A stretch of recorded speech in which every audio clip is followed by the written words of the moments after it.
The darkness was complete. Tae-woong opened his eyes, but saw nothing at first. His head pounded like someone had hit him with a metal bar. Slowly, very slowly, his eyes adjusted to the dim light coming from somewhere above.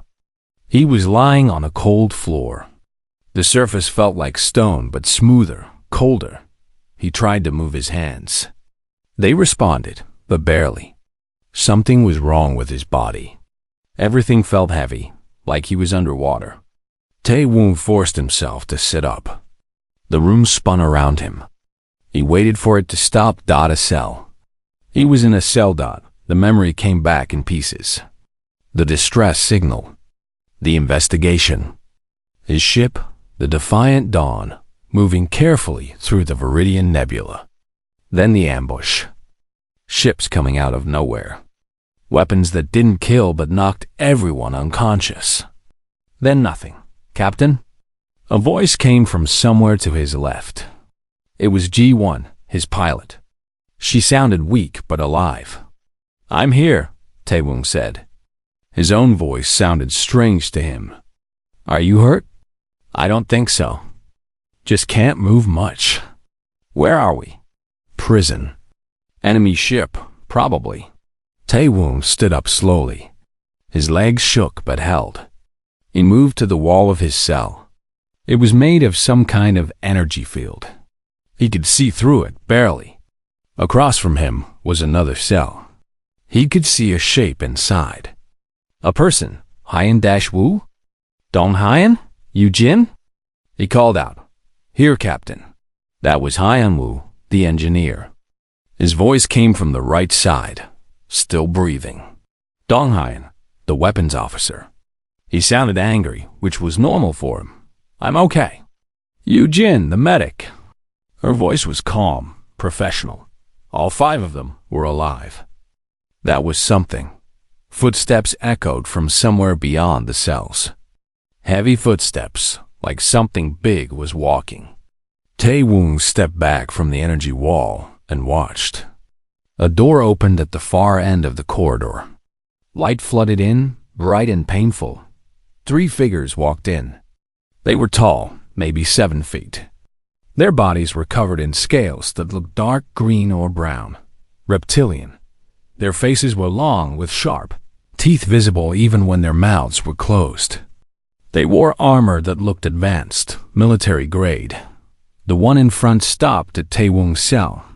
Its eyes were yellow with vertical pupils, like a snake.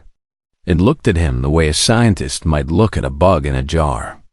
"So these are humans?" the creature said. Its voice was deep and rough. The words came out in perfect English, which meant they had translation technology. "Pathetic, small, weak-looking. Who are you?" Tae-woong asked. He kept his voice steady, calm. "Show no fear." That was the rule. The creature laughed. It was not a pleasant sound. "I am Commander Vrask of the Kelvari Empire. You are prisoners on my ship. Your vessel has been destroyed. Your species is unknown in this sector, which makes you valuable. Slaves fetch good prices when they are exotic." Tae-woong felt anger rise in his chest but pushed it down. Getting angry wouldn't help. He needed information. He needed to understand these Kelvari, learn their weaknesses. Every enemy had weaknesses. "We are Earth military," Tae-woong said. "Our government will look for us." Vrask laughed again. "Your Earth is far from here. No one knows you in this sector. No one will look. No one will find you. You will be broken, then sold. That is your future." The Kelvari commander moved to G1's cell. He looked at her with those cold yellow eyes. "This one is female, yes? Females are always easier to break. We will start with her. Touch her and die," Tae-woong said quietly. Vrask turned back to him. "Threats from a caged animal. How amusing. You will learn your place, human. Pain is an excellent teacher." The 3 Kelvari left. The door closed behind them. Darkness returned, but not complete this time. Tae-woong's eyes had adjusted. He could see better now. "Everyone listen," he said quietly. "We need to get out of here." "Obviously," Dong Hyan said. "But how?" "These energy walls look strong." "Everything has a weakness," Tae-woong replied. He moved to his cell wall and examined it closely. The energy field hummed with power. He touched it carefully with one finger. A shock ran through his hand, painful but not unbearable. He pulled back. "Hyan-woo, you are the engineer. What do you see?" There was silence for a moment. Then Hyan-woo spoke. "The field is powered from those nodes in the corners. Standard containment technology. But Captain, I think they calibrated it for their own species. For Kelvari strength and biology." "Meaning?" "Meaning it might be too strong in some ways and too weak in others. They don't know humans. They don't know what we can do." Tae-woong smiled in the darkness. "Good. That's their first mistake." He moved back to the wall between his cell and G1's. He knocked on it with his knuckles. 3 short taps, 2 long ones, 3 short. Morse code. Ancient human communication. Would the Kelvari know it? Probably not. G1 knocked back. Message received. One by one, Tae-woong sent messages to his crew. Simple messages. Stay strong. Watch everything. Learn their patterns. Wait for the moment. They thought humans were weak. They thought capture meant defeat. They had never met humans before. They didn't understand that humans were survivors. Humans adapted. Humans overcame. The Kelvari had made a mistake. They had given the humans time. Time to think. Time to plan. Time to prepare. Tae-woong sat down in his cell and closed his eyes. He began to think. Every detail mattered. The guard patterns. The door mechanisms. The power sources. The ship layout. Everything. Vrask wanted to break them. Instead, Tae-woong would break out. And then he would show these Kelvari what humans were really capable of. The hunt had begun. The Kelvari just didn't know they were the prey yet. 3 days passed. Or maybe it was 4. Time was hard to track in the cells. The lights never changed. They stayed dim and constant. Tae-woong marked time by the guard rotations and meal deliveries. The Kelvari brought food twice per cycle. The food was awful but edible. Enough to keep them alive but not strong.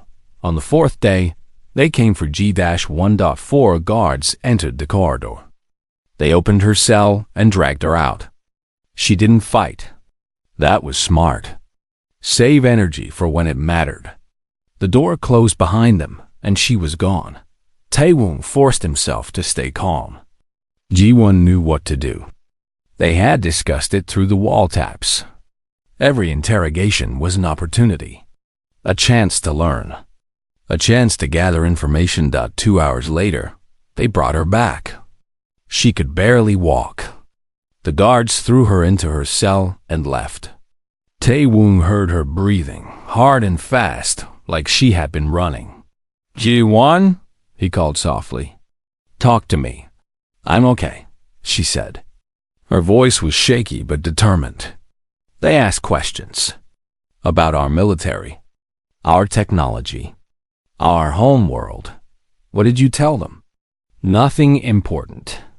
But I learned things, Captain. The interrogation room is on deck 3. I counted steps. 72 from here. There are cameras, but they have blind spots.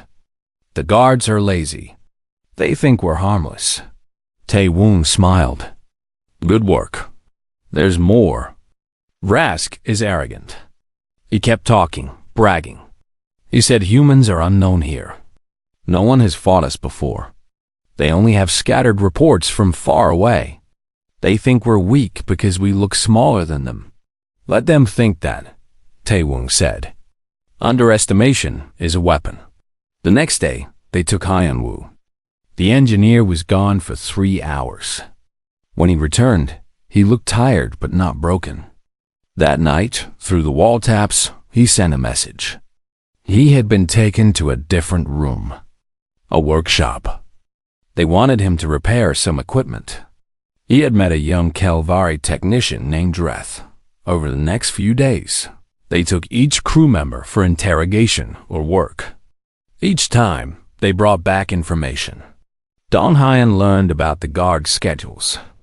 Eugene was taken to the medical bay and saw the ship's layout from a different angle.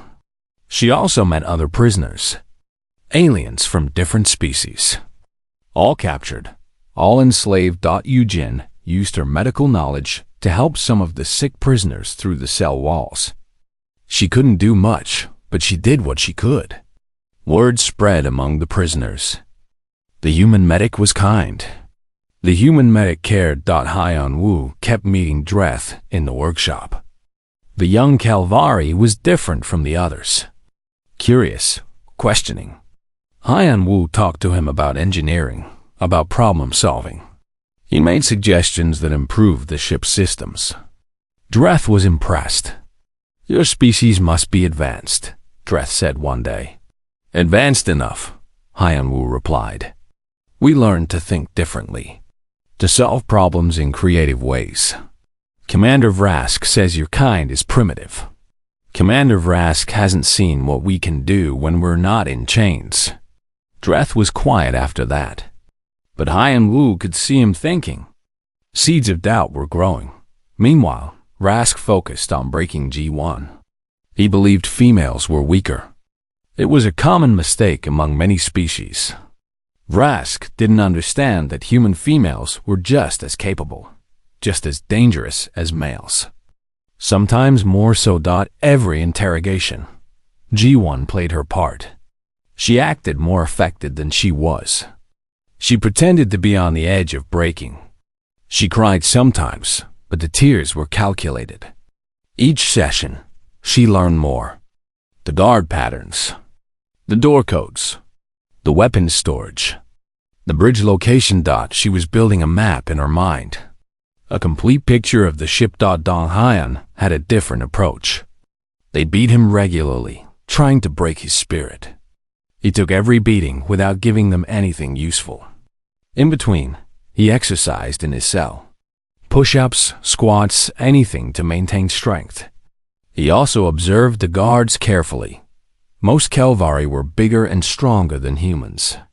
But they had weaknesses. Their scales were hard, but had gaps at the joints. Their eyes were sensitive to bright light. Their balance was top-heavy because of their tail structure. Don Hyan memorized every weakness. He also started teaching other prisoners through gestures and quiet words. Simple combat techniques. Where to strike to cause maximum damage. How to move efficiently. How to fight dirty when necessary. The other prisoners were scared but desperate. They listened. They learned. Eugene worked on building trust. Every kind word, every medical tip, every moment of compassion was an investment. The prisoners began to see the humans differently, not as fellow victims, but as potential leaders. As hope. One night, Tae-woong received a message through the wall taps. It was from Hyan Wu. The engineer had been studying the cell energy fields during his trips to the workshop. He had an idea. The fields were controlled by a central system. If they could disrupt that system, all the cells would open at once. But they needed a device. Something that could generate an electromagnetic pulse. Something small that wouldn't be detected. Hyan Wu had been working on it.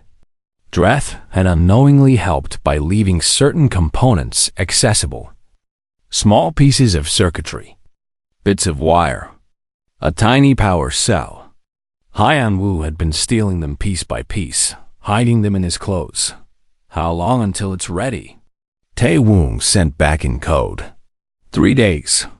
Maybe 4. Make it 3. Tae-woong could feel it building. The moment was coming. All the pieces were moving into place. The Calvari thought they had won. They thought the humans were broken or nearly broken. They had no idea that each interrogation, each work detail, Each moment of cruelty was just making the humans more determined. Vrask made his final mistake on the 7th day. He decided to hold a demonstration. He would execute one of the humans in front of all the prisoners. A message about obedience and consequence. He chose Dong Hyan. The weapons officer had been the most resistant, the most difficult. Vrask wanted to make an example of him. The announcement came from the guards. Tomorrow in the cargo bay, all prisoners would attend. Dong Hyan would die, and the others would learn their place. That night, the wall taps were busy. Messages flew between the cells. The plan accelerated. Tomorrow wasn't ideal, but it would have to do. Hyan Wu confirmed his device was ready. Not perfect, but functional. It would work once, maybe twice. That had to be enough. G1 reviewed the ship layout in her mind one more time. 72 steps to interrogation. 45 to the armory. 90 to the bridge. Yujin sent messages to the other prisoners she had helped. Be ready. Watch the humans. When the moment comes, fight. Dong Hyan stretched in his cell, preparing his body. Tomorrow he was supposed to die. Instead, tomorrow would be the day the Calvari learned what humans really were. Taewon lay in his cell, eyes open in the darkness. 7 days of captivity. 7 days of planning. Tomorrow, the Calvari would understand their mistake. Tomorrow, the prey would become the hunters. The cargo bay was huge. Taewon estimated it could hold 3 of his old ships. The ceiling stretched high above, disappearing into shadows. Metal crates were stacked along the walls. In the center, an open space had been cleared. That was where Dong Hyan would die, or where the revolution would begin. Guards brought the prisoners in groups. Taewon counted quickly. About 40 prisoners total. Different species. Some he recognized from galactic databases. Others were completely unknown. All of them looked beaten down, hopeless. Except for a few. The ones Yujin had helped. Their eyes showed something else. Readiness. The human crew was brought in last. They kept them separated at first. Taewon on one side, G1 and Yujin on another, Hyan Wu off to the left. Smart positioning by the guards. Keep them apart, keep them weak. But the guards didn't search them carefully. Why would they? The prisoners had nothing. No weapons. No tools. Just their bodies and their broken spirits. Except Hyan Wu had something. Hidden in a fake piece of jewelry around his neck. A small device built from stolen parts. An electromagnetic pulse generator. One shot. That was all they would get. Vrask entered through the main door. He walked like a king inspecting his kingdom. 6 guards followed him, all armed with energy weapons, all confident, all about to learn a very hard lesson. Prisoners, Vrask announced. His voice echoed in the large space. Today you witness the price of disobedience. Today you see what happens to those who resist the Calvari Empire. He gestured. 2 guards dragged Dong Hyan forward. The weapons officer's hands were bound behind his back.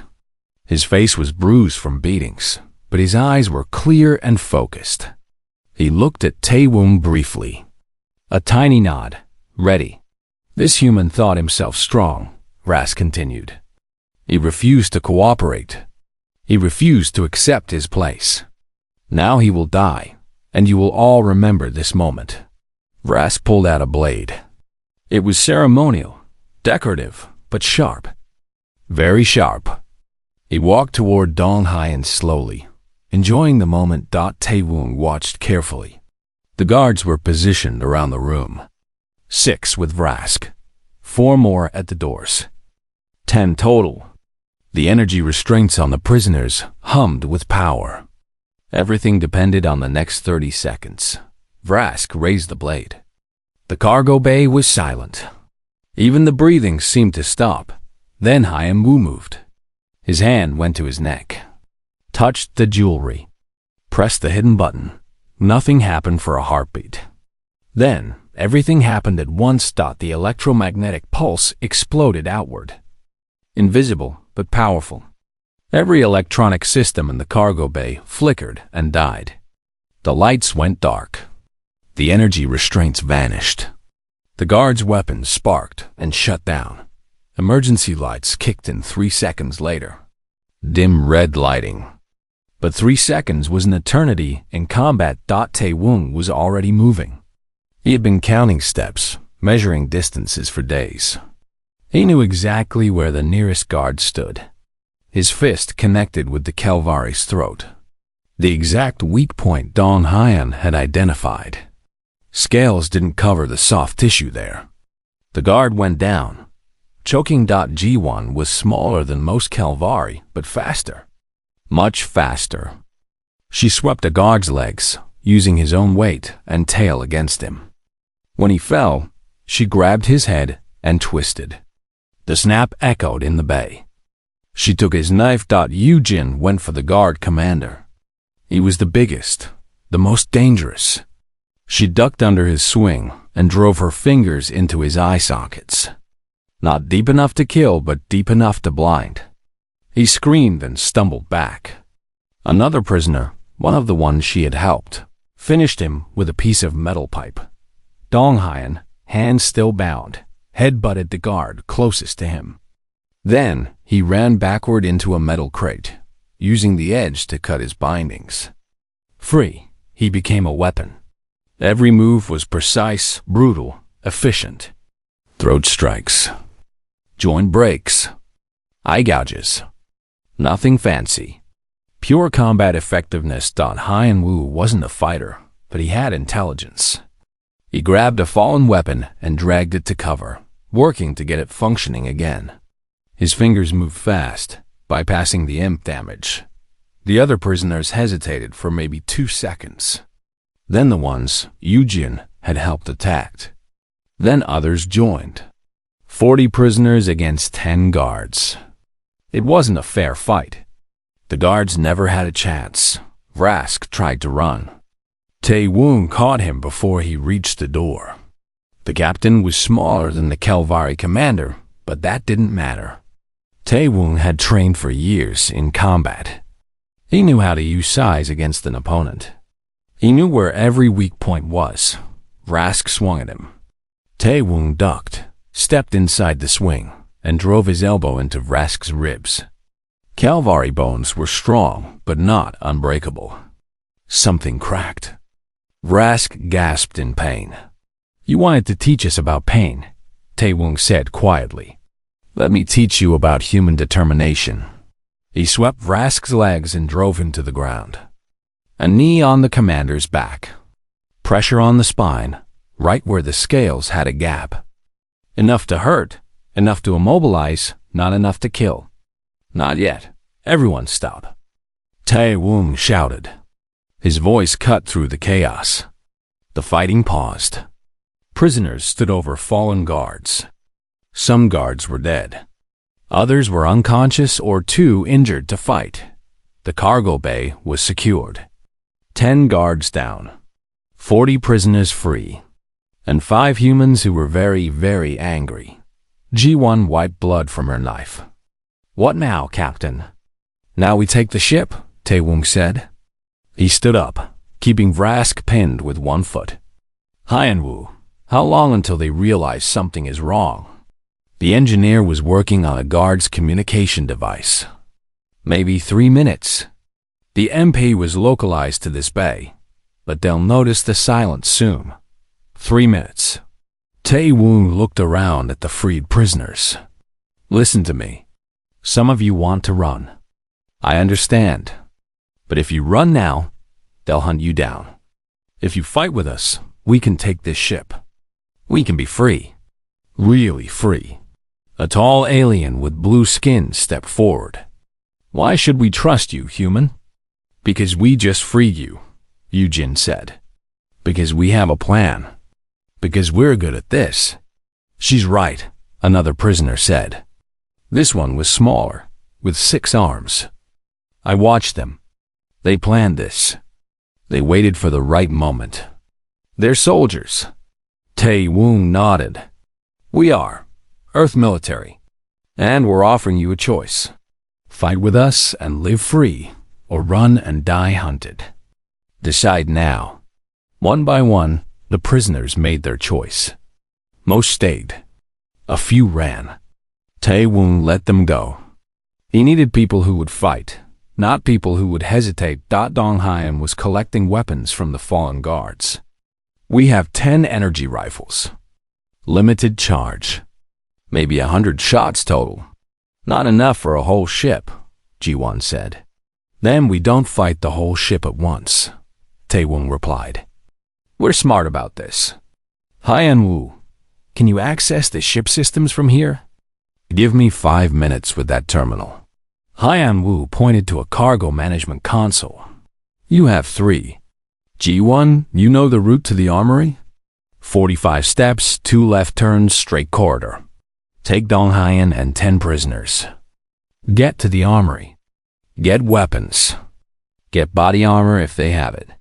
Move fast and quiet." "And you, Captain?" Eugene asked. Tae-woong looked down at Vrask. The Kelvari commander was conscious, but barely. "I'm going to have a conversation with our friend here. Then I'm going to the bridge. It's time to introduce the Kelvari to a very important human concept." "What concept?" "Never cage something more dangerous than you are." The revolution had begun. The Kelvari thought they were hunters. They thought they had captured prey. They were about to learn the truth. Humans weren't prey. Humans were the apex predators of Earth. And now the Kelvari were in their territory. The hunt was on. And this time, humans were hunting. Hyun-woo's fingers flew across the cargo terminal. The interface was alien but logical. All computer systems followed certain patterns.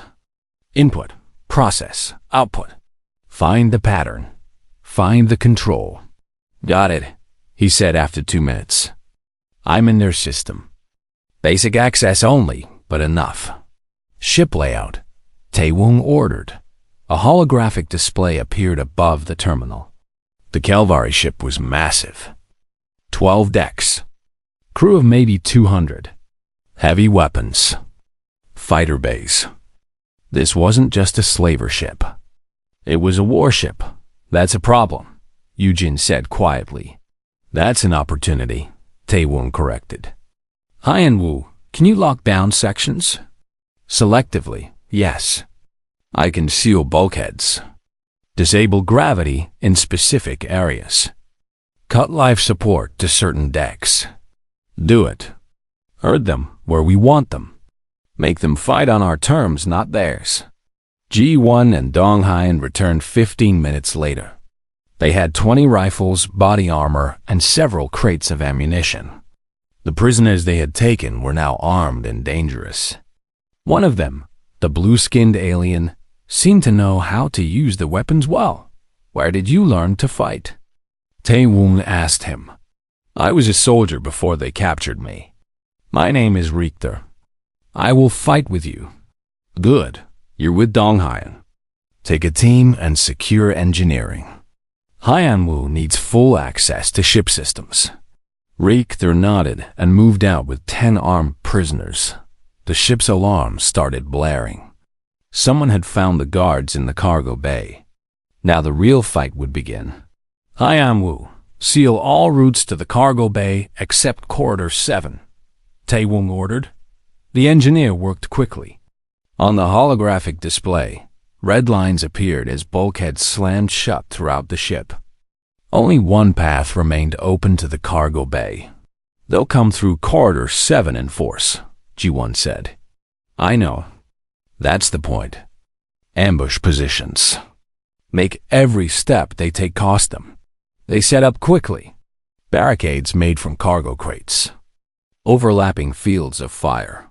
Prisoners who couldn't fight well given instructions to reload weapons and 10 wounded. Everyone had a role.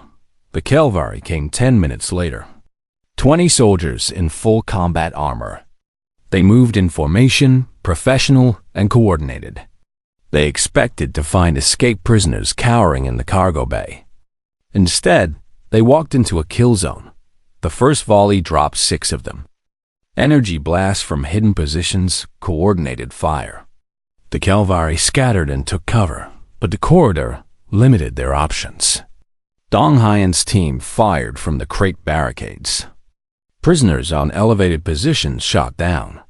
Crossfire from 3 angles thought it was brutal and efficient. The Calvari had better armor, better weapons, better training. But the humans had better positioning, better tactics, and the advantage of surprise. Most importantly, they had nothing to lose. The fight lasted 3 minutes. 14 Calvari dead. 6 retreated back through the corridor. 0 human casualties. 2 prisoners wounded, both minor. Seal Corridor 7, Taewong ordered. The bulkheads slammed shut. They'll try another route, Yujin said as she bandaged a prisoner's arm. Let them. Hyan-woo, what's the status on engineering? Rick-Teres team made it. They're fighting for control now. The Calvari had 30 engineers and guards there. Richter has 10 fighters. Open a communication channel. Audio only. A moment later, the sounds of combat came through the terminal. Energy weapons firing. Shouting in multiple languages. Taewong could hear Richter barking orders. Richter, this is Taewong. Status, we're pinned down. They have the main reactor room secured. Heavy weapons. Can't advance. You don't need to advance. You need to be a distraction. Hold your position. Hyan-woo, cut gravity to the reactor room. 30-second warning, then 0G. Understanding dawned on Richter's face through the audio. Understood. 30 seconds later, gravity disappeared in engineering. The Calvari, not prepared for it, floated helplessly. Richter's team, warned and ready, used the walls to push themselves forward. They cleared the reactor room in 90 seconds. Engineering is ours, Richter reported. Casualties are heavy. 5 of my team dead. The rest wounded. But we have control. Hyan-woo, go. Take Yujin and 4 guards. Get to engineering and lock it down completely. Full system access. The engineer and the medic left quickly. Taewong turned to G1. We need the bridge. That's the prize. Control the bridge. Control the ship. The bridge will be heavily defended, which is why we're not going to attack it directly. We're going to make them abandon it. Taewong pulled Vrask to his feet. The Calvari commander was in pain but conscious. You're going to help us. Never, Vrask spit. You will. Because the alternative is I let Dong Hyan spend some quality time with you. He's been wanting to repay you for all those beatings. Dong Hyan smiled. It wasn't a pleasant smile. Vrask looked at the human weapons officer and reconsidered. What do you want? A message to your bridge crew. Tell them the prisoners have taken over most of the ship. Tell them to evacuate to the fighter bay and prepare to abandon ship. They won't believe it. They will when Hyan-woo starts venting atmosphere from random decks. When he shuts down life support. When he makes this ship look like it's dying. They'll believe it because they'll feel it. 10 minutes later, Vrask sent the message. His voice shook, which made it more convincing. Hyan-woo did his part, shutting down systems throughout the ship. Life support flickered. Lights died. Atmosphere began venting from empty decks. To the bridge crew, it looked like the ship was falling apart. They evacuated. 60 Calvari crew members fled to the fighter bay, exactly as Taewong had planned. Once they were there, Hyan-woo sealed the bay. Locked them in. They were no longer a threat. The bridge was empty. Tae-Wong, G1 and 15 armed prisoners took it without firing a shot. The command center of a Calvari warship. Now in human hands, G1 sat in the pilot's chair. Her hands moved across the controls. It's beautiful. More responsive than our ships, faster, better weapons. Can you fly it? Captain, I can fly anything. Taewung sat in the commander's chair. It was too big for him, designed for Kelvari size. He didn't care. He opened ship-wide communications. Attention all Kelvari crew. This is Captain Taewung of Earth. Your commander is my prisoner. Your bridge is under our control. Engineering is under our control. Your fighters are locked in their bay. You have one chance to surrender. Lay down your weapons and gather in the mess hall. You will not be harmed if you comply. You have 10 minutes. After that, we start venting atmosphere from every deck that hasn't surrendered. Choose wisely. He closed the channel, waited. 5 minutes later, the first Kelvari began surrendering. Small groups at first, then larger ones. They had no choice. The humans controlled the ship. The humans controlled their air, their gravity, their very survival. By the time the 10 minutes were up, 140 Kelvari had surrendered. The remaining 60 in the fighter bay were contained. The ship was theirs. Taewung looked at Vrask.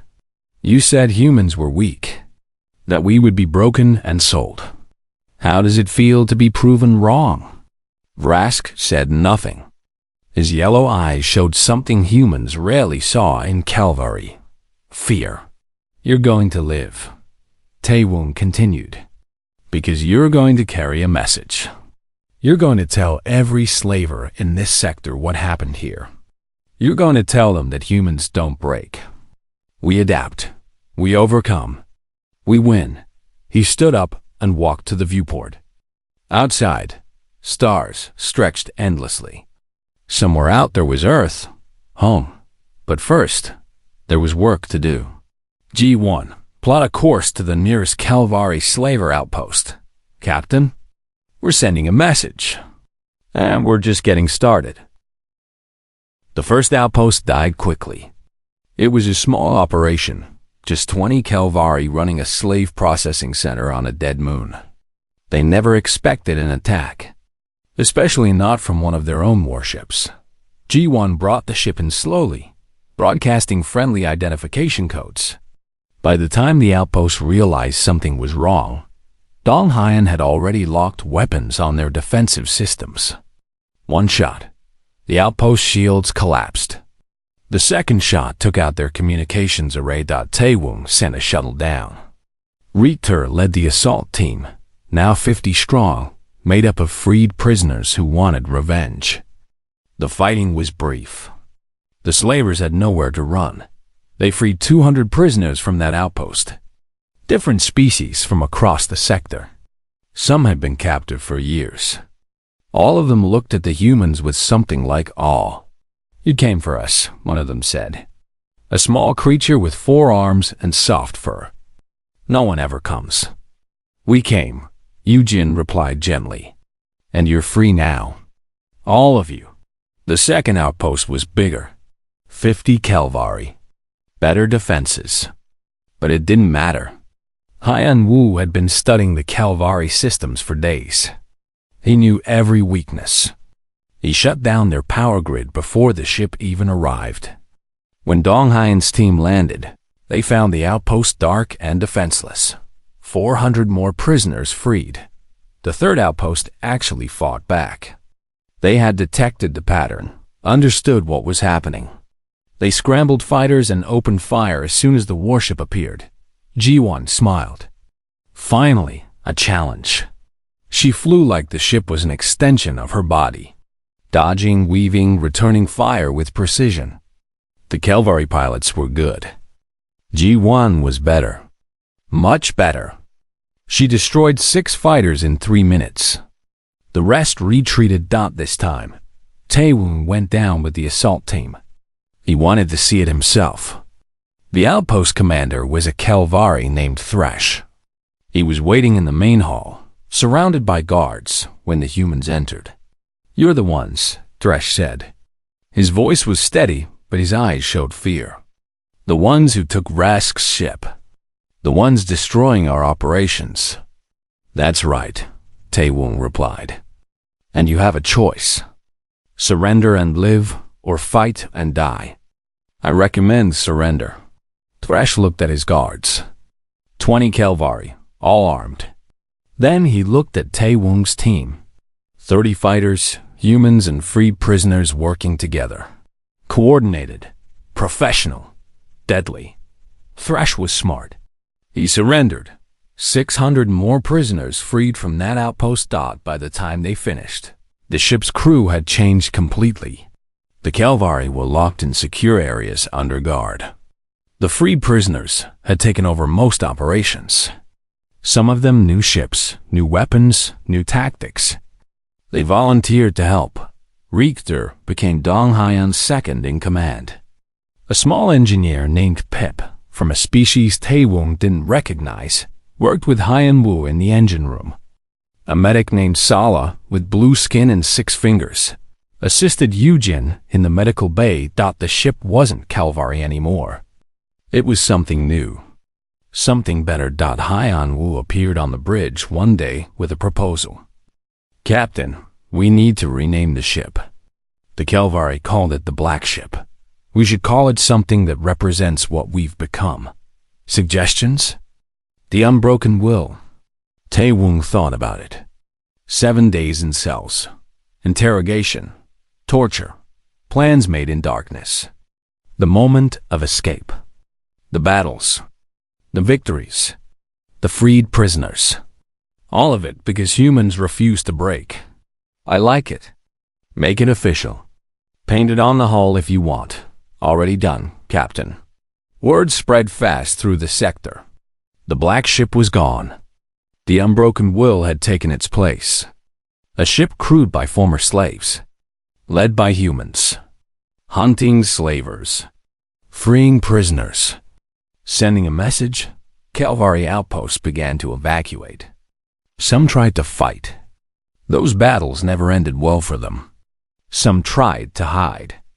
Hyeon-woo could find any ship in the sector now. He had cracked their entire communication network.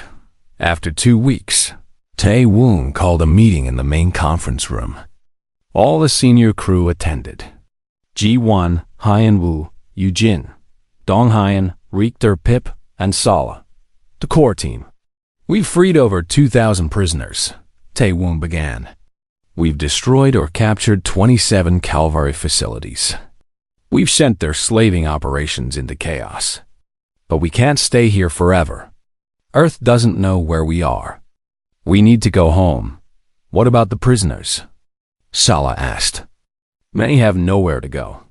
Their homes were destroyed. We give them the choice. We've captured 6 Calvary ships total. We give them those ships, weapons, supplies, coordinates to safe systems. They can start again. And the Calvary prisoners? Richter asked. We release them too. On a planet far from their empire. With enough supplies to survive, but not enough to threaten anyone. They live, they remember. They tell others what happens when you try to enslave humans. Over the next 3 days, they distributed ships and supplies. Emotional goodbyes were said. Sala hugged Yujin and cried. Pip gave Hyeon-woo a small device he had made, a token of friendship. Richter clasped arms with Dong-hyeon in the warrior tradition of his people. If you ever return to this sector, Richter said, you will find allies here. The story of the Unbroken Will spread. The story of humans who refused to break. Finally, only the core crew remained. The 5 humans and the Unbroken Will. Ji-won set course for Earth. The journey would take weeks, but they were going home. Tae-woong stood on the bridge, watching the stars. Yujin joined him. They'll want a full report when we get back, she said. I know. Weeks in enemy captivity. Escape. Ship capture. Military operations against a hostile empire. It's going to be a long debriefing. What will you tell them? The truth. That we were captured. That they tried to break us. That they failed. That humans don't stay caged. Haiyan Wu approached with a datapad. Captain, I've been compiling our logs. The whole story. From capture to escape to everything after. I thought Earth Command would want detailed records. Good thinking. Include everything. The interrogations. The planning. The battles. All of it. I'm also including something else. A message. We broadcast it to every Calvary frequency before we left the sector. What message? Haiyan Wu pulled up the recording. Taewung's own voice played back. This is Captain Taewung of Earth to all Calvary forces. You made a mistake. You thought capturing us would reveal our weaknesses. Instead, you learned why you should never cage a species that conquered its own planet. Earth is coming to the stars. Remember what happened to those who tried to enslave us. This is your only warning. Taewung smiled. A bit dramatic, don't you think? Maybe, but effective. The Calvary won't forget. Neither will the other species in this sector. Humanity has a reputation now. Dong Haiyan entered the bridge, fresh from the training room. Good. Let them know what we are. Let them know what happens when they push us. G1 looked up from her controls. Entering Earth space in 6 days. Home soon. The next days passed quickly. They used the time to repair, rest, and reflect. Taewung wrote his official report. Eugene updated medical protocols based on what she had learned about alien biology. Haiyan Wu integrated Calvary technology with Earth systems, creating hybrid designs.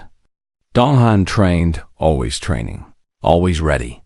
When Earth finally appeared on the view screen, all 5 of them were on the bridge. The blue planet, beautiful and familiar. Home. Earth Control. This is the Unbroken Will requesting landing clearance, G1 transmitted. There was a long pause. Then a confused voice replied. Unbroken Will? Please identify. We have no ship by that name in our registry. Earth Control. This is Captain Taewung of the Defiant Dawn. We were reported missing 7 weeks ago. We're coming home. And we're bringing back a Calvary warship. Another pause. Then a different voice. Senior officer. Captain Taewung, please maintain position. We're scrambling a security escort. Stand by for boarding and inspection. Understood. Control. We'll be here. They waited as Earth ships surrounded them. Marines boarded for inspection. Officers took preliminary statements. Everyone was professional, but clearly confused. A human crew on an alien warship. It didn't make sense, until they heard the story. A week later, Taewung stood before Earth Command. 5 admirals. 2 generals. The head of military intelligence. All listening to his report. He told them everything. The capture. The planning. The escape. The uprising. The captured ship. The freed prisoners. The destroyed outposts. The message sent to the Calvary Empire. When he finished, there was silence. Finally, the senior admiral spoke. Captain, you were missing for 7 weeks. In that time, you escaped captivity, captured an enemy warship, freed thousands of prisoners, and started a war with a hostile empire. All with a crew of 5. Yes, sir. That's either the best military operation I've ever heard of, or the most reckless. Perhaps both, sir. The admiral almost smiled. Perhaps. Regardless, you've given Earth something valuable. Intelligence on a hostile species. Technology to study.